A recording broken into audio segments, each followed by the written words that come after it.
And our next guest is one of the most dynamic and talented young men that the world of music has to offer. Gentlemen, a great welcome, please, for Mr. Al B. Shore.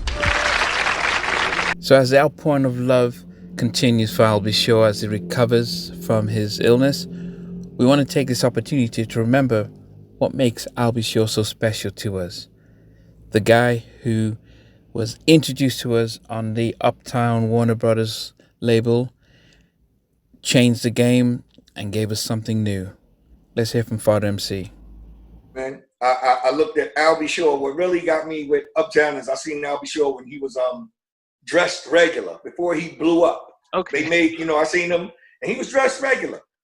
Around 3 months later, I seen Al B. Shore after his record came out at Uptown.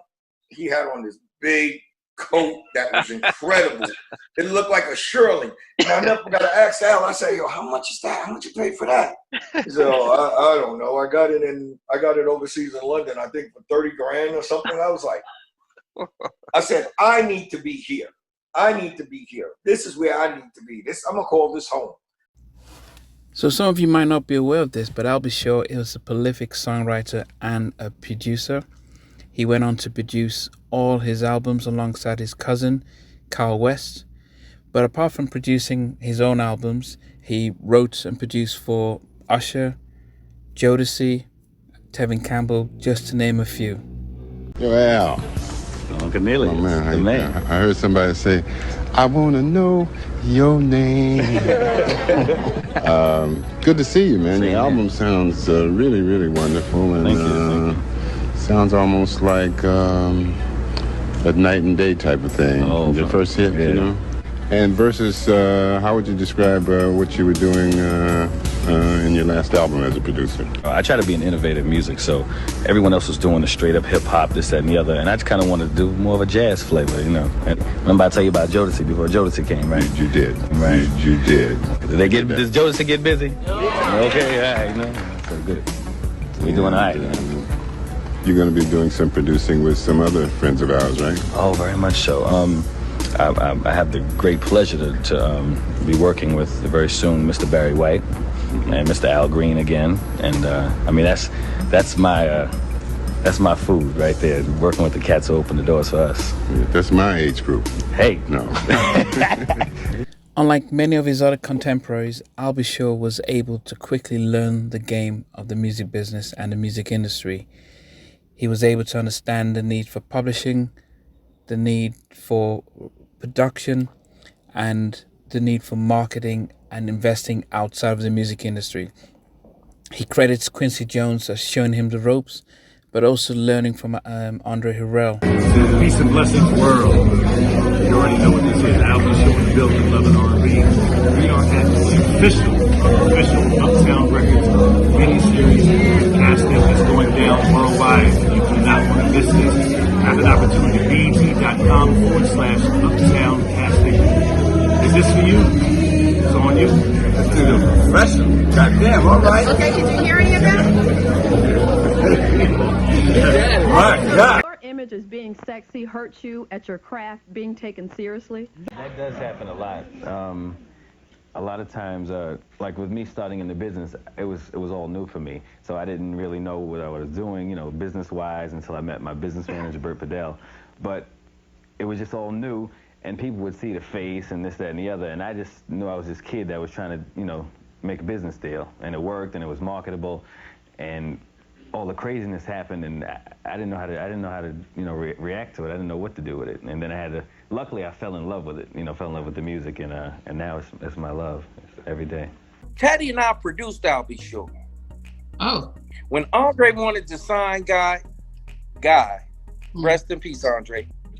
Teddy and I did If I'm Not Your Lover for Al, and we did You Can Call Me Crazy. If you look at the credits, you'll see written by Timmy Gatlin, Teddy Riley. Produced by Timmy Gatlin, Teddy Riley. If I'm Not Your Lover with Slick Rick. Me and Al is very close.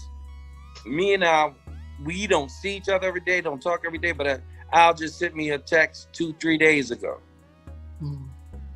And me and Al is dope, and he knows you too. Yeah, he knows you. He knows about you too because he commented on the halftime chat. Okay. Or the flyers and the videos you kept sending out. So me and Al are still cool, but he understood. Al has always been a charming business type person. He understood. Even though Al and Kyle West wrote, they were the first self-contained. I'll take that back. Al and Kyle West and Heavy D, they wrote their stuff, but it was still, they had help. Guy was the first coming into this. First, let's take it over. First self-contained, executive produce our own record, everything. There was no Uptown didn't have an A&R that would say these are the songs we're going to pick. And well, in the very beginning. So this is the thing about, you know, Uptown. When I think about Uptown, and I want to say this in the most humble way as possible, that I want to say that we were the foundation for Uptown. Like Uptown Records started as a compilation album, and it was maybe 6 groups, I can't remember, and everybody was dope, everybody's talented. But for some reason, that record, Mr. Big Stuff, took off. It really, really took off. And, you know, everybody had their projects, but our project really, really took off. And we were the first group to put out an album on Uptown. So the work that we put out paved the way for everybody else to come after. Yeah.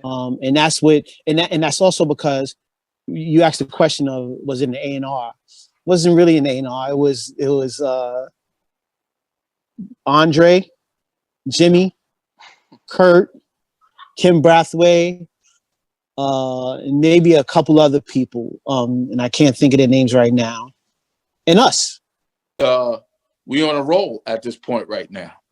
And it just gets better after that.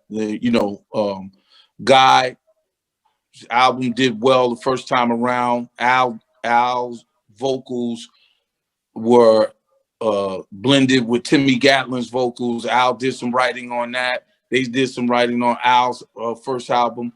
Their first album that came out did at least 2 million albums. Al's album did 3 million albums. And, you know, we are doing great now. We all working together. Everything is lovely. And everything is lovely until the money comes. So as we continue to wish Albie Shaw a speedy recovery, with the hope that he gets back into the studio, gives us some new music, and, you know, just shows us what he's good at. Vocals, production, writing, and entertaining. We wish you all the best, Albie Shaw, and hope to hear from you soon.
Soup's ready.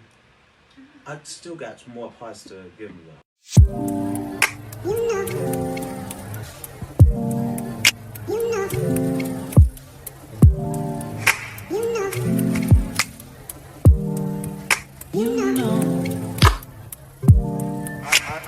I begin to